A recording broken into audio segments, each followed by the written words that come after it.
had fears. So as much as possible, we want to keep talking about what really matters, and obviously that's the victims here. How can we support the Hoffmans? How can we honor the Hortmans? So joining me now is Representative Zach Stephenson. Thank you so much for joining us. We appreciate it, and our condolences. Well, thank you. It's my pleasure to be here.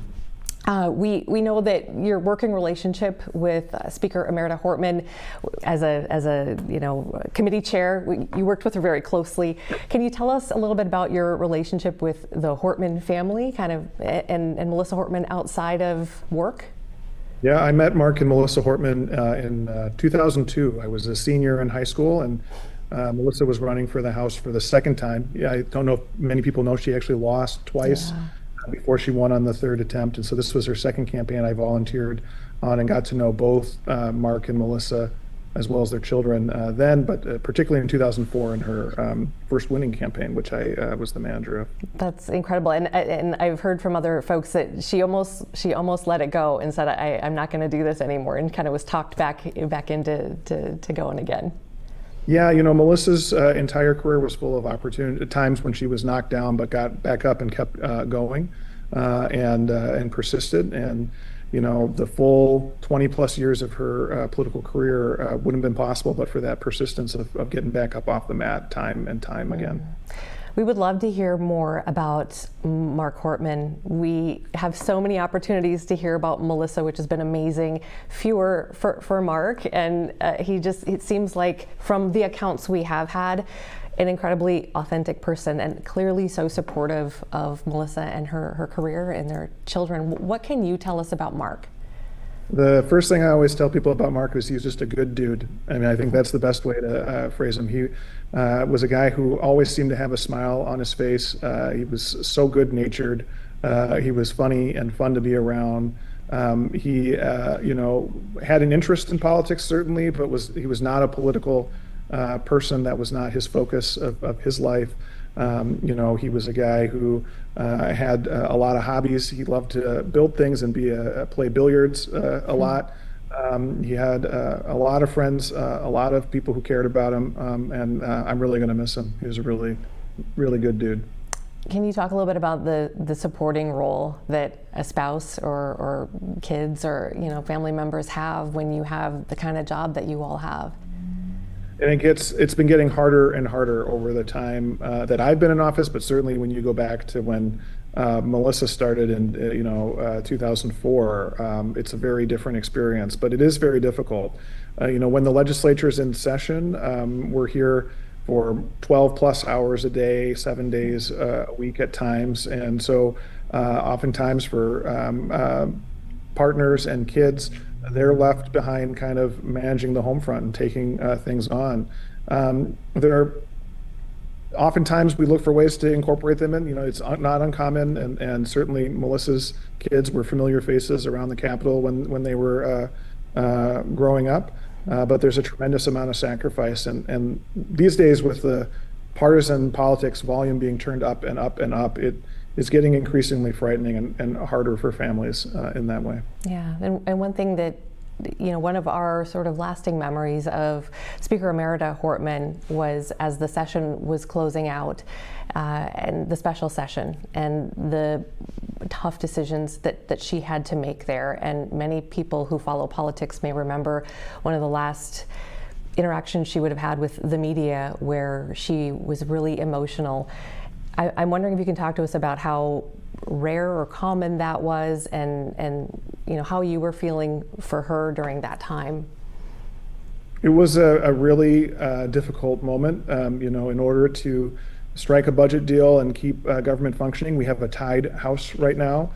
We had to make compromises that we didn't agree with and that she didn't agree with, but it was necessary to serve the larger good. And in particular, we had to end healthcare coverage for undocumented individuals in Minnesota, which was something that Melissa strongly disagreed with. It was against her faith tradition, her moral values, and she didn't think that there was a good public policy argument for it either. But it was something that the other side insisted upon, and the importance of reaching compromise and continuing to fund government to prevent a government shutdown was really important to her. she always thought about how our actions here shaped individual people, whether that is the people who work for state government who are about to get layoff notices and might be worried about whether they were going to make their mortgage and what that would mean for their mental health, or the people who rely upon those government services.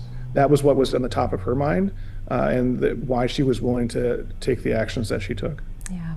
Representative Stephenson, we heard from Mark and Melissa's adult children, Colin and Sophia, via a statement yesterday. I'm wondering if you can relay some of what they want people to know right now. Well, I think that the Hortman family wants people to remember Mark and Melissa for the wonderful humans that they were, for the joy that they brought to people's lives and the kindness that they brought to people's lives. And then to do something to remember them, if people want to do that. First idea is to plant a tree. Both of the Hortmans were big tree people. But overall, what they really wanted was people to do something to help their community. And it doesn't have to be a political thing. It doesn't have to be a big thing, but just do something to make your community a little better. We have the list up on our screen right now. I don't know if you can see it, but I actually do. Could we just read through this? Would you mind just kind of reading through each one? I think it's just important because these are very simple things that people can do.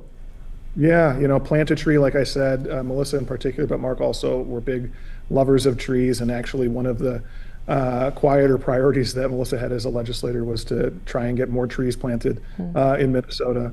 Along those lines, visiting a local park and making use of the amenities, especially bike trails, Melissa really thought that trails and parks were really valuable, and both Mark and Melissa really enjoyed the trails and parks that we have in Minnesota, particularly in their community. Pet a dog, a golden retriever. They had multiple dogs over their time, but at the time of their death, they had a golden retriever, Gilbert. And it's a remarkable thing about them. They got Gilbert during a particularly difficult time, but he was a service dog. They got him to train him with the idea that he would then go serve someone else. So they didn't even expect to continue to have him. Can I ask you a quick question about Gilbert? Because I have heard from so many people that she would show pictures and as if just like her children, kind of. She loved Gilbert so much. She loved Gilbert, and she missed Gilbert when she was here. She would oftentimes say, "I need to end this meeting so I can get home and take care of Gilbert." Gilbert was a really important part of her life. Yeah. And sorry to interrupt. We can go back to the list. I want to finish the list for sure here. If you guys kind of pull that up for us, please, that would be great. We can finish through there. So we left at pet a dog. Golden retriever is ideal, but any will do.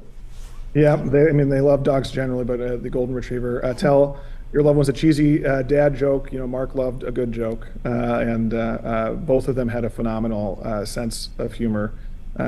Quick wit. They were fun to talk to. Bake something, bread for Mark or a cake for Melissa.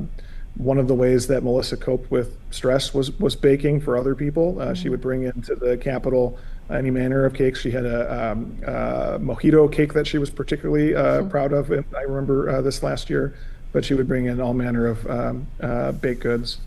Try a new hobby, enjoy learning something. As I mentioned to you some of Mark's hobbies, playing billiards, and he built a robot, he built things. Melissa loved to cross-country ski in the winter and garden in the summer.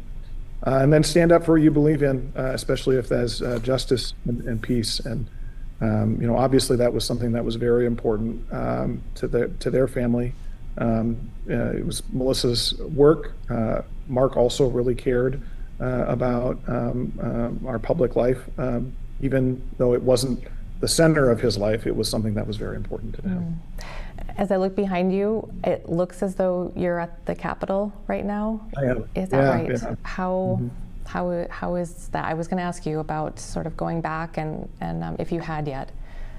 Yeah, I've been back here a couple times since their murder, and it feels empty here. It's different.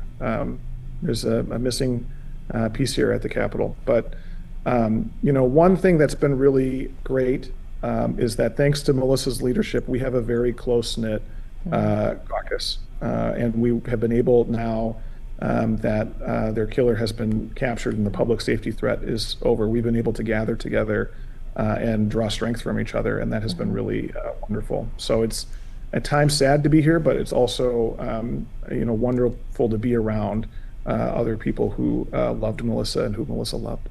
What do you hope? How do you hope people will move forward and find inspiration from her legacy and what she stood for? What would you like to see, either people in politics, people in general? Yeah, I hope people are better to one another, just generally. I think that it's so clear that our public life, our politics has gotten so heated, so intense, and so unsafe, and that is not at all consistent with the way that Melissa led her life and led her public service. She was someone who believed that we came here to the Capitol to make tough decisions, and that we weren't always going to agree, and that's okay. But we should not make it personal, and we should be kind to one another. I was reminded by a colleague yesterday of something she said at the beginning of the 2023 session to all of our committee chairs here, which is, don't confuse kindness with weakness. You can be strong and kind at the same time. Amazing. I know there are people who are wondering if there may be plans for some sort of a public opportunity to pay their respects. Is that, I don't know if you can talk about if that's in the works or a possibility? There are memorials here at the Capitol, sort of, people leaving flowers and things, and so people can come to the Capitol now. I do think there will be some opportunities for the public to pay their respects. Of course, the family is still making some decisions about that. I know a lot of people are very eager for answers, and I just ask people to be patient. It's a difficult time, a very traumatic time for their family, and we'll have those answers as soon as possible. Absolutely. I want to wrap this up by asking, and I know it's going to be probably tough to answer, but is there a favorite memory that you have, or something that is just so close to your heart when it comes to Melissa and Mark? Boy, that is a tough question. I mean, how do you boil down 20 plus years of friendship to one moment? But whenever I really was faced with a big decision in my life, I would seek Melissa Hortman's counsel. And so the first thing that I thought of when you said that were all the times that I asked for her advice and guidance, and that will be the biggest hole in my personal life, is just missing her wise advice. Representative Zach Stephenson, we thank you so much for your time today, and again, our condolences, and you are all in our thoughts as another chapter starts after this, and we need to figure out ways to move forward while going through this grief for you all. So we really appreciate you being here on behalf of the family. Thank you so much. You're welcome. All right, take care. We'll see you soon.